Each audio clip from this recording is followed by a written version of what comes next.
This is the Thompson Cast. I am Mel Thompson.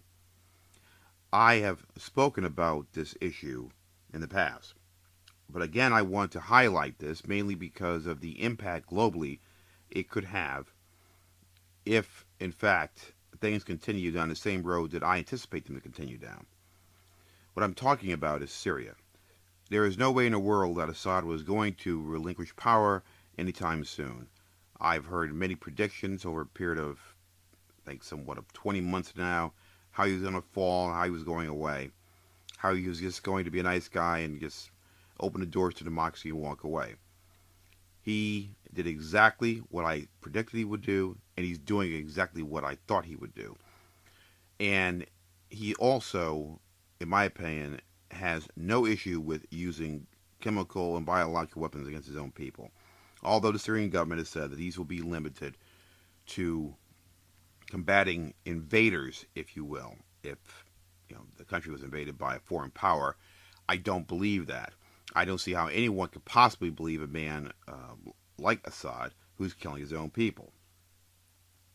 Once you insert the issue of chemical and biological weapons into the Syrian conflict, automatically you open the door to Western military action. And that means the United States, France, Great Britain, and others. This will be an absolute destabilizing move in the region, the Middle East region, when it comes to oil, transportation, and anything else possible, including financial markets that you could imagine.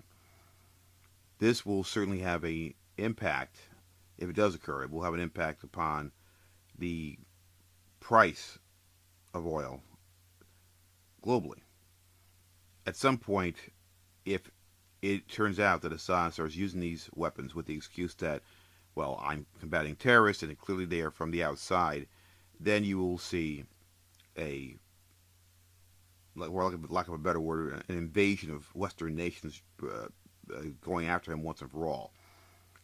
I absolutely 100% support taking him down, particularly if he uses those types of weapons, and quite bluntly, before.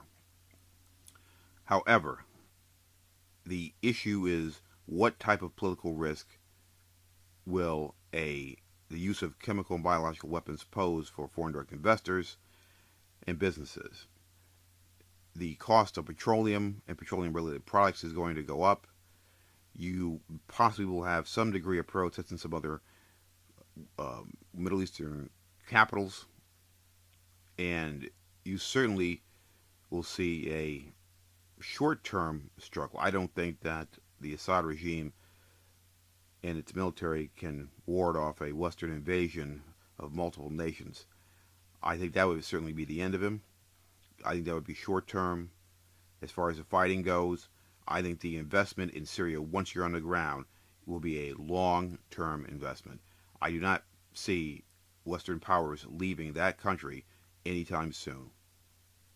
And the fact that Assad was allowed to get to the point now where he's being warned by the French foreign minister that if he uses these weapons of mass destruction, that, according in the words of the minister, the Western powers will have a massive response to any use of chemical or biological weapons by the Syrian president, Bashar al-Assad. That can only mean one thing. And that is the basis for my discussion today. The fact that there is a plan in place, the fact that these weapons have been moved around from place to place, the fact that Assad is a liar, and the fact that he claims that these only be used to combat invaders, there's no way that is the only thing in their mind. I do believe at this point they are very close to using these weapons, and the Western powers know this, and that's why this warning is out there. So, all in all, even though there's not many people who would ever feel bad for Assad if the West intervened, prevent the use of chemical weapons, chemical and biological weapons, or just stop him from the slaughter he's engaged in right now, the big picture is this: a conflict that spreads outside of Syria in the respect that other countries go into Syria to prevent this continued slaughter and the use of chemical and biological weapons, will have an impact on Turkey, the Strait of Hormuz, the Middle East in general. The cost of oil will go up.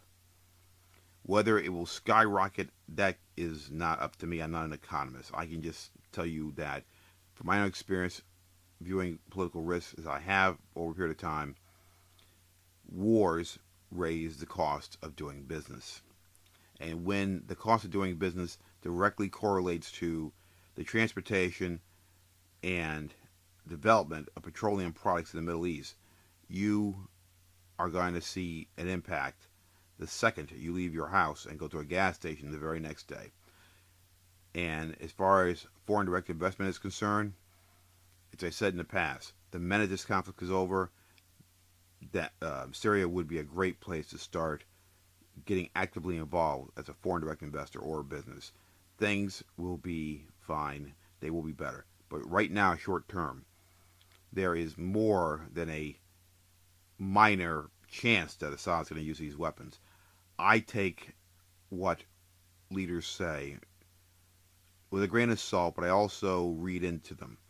And when you see a continuous warning on a regular basis about the use of chemical and biological weapons, even though the Assad regime said they will only be used against foreign invaders, the leaders of Western nations, including the United States, they know something that you and I don't know. And because they know something, and they're sending a signal they know something, that gives me a great deal of concern that the deal's about to go down, and it's going to be a horrific thing to watch. However, in the end, once Assad is gone, Syria will be better off. The Middle East will be better off. Foreign direct investment in Syria is something that will substantially turn the country around and make it a jewel once again of the Middle East, which is something we all want and hope for the people of Syria. This has been the Thompson Cast. I am Mel Thompson.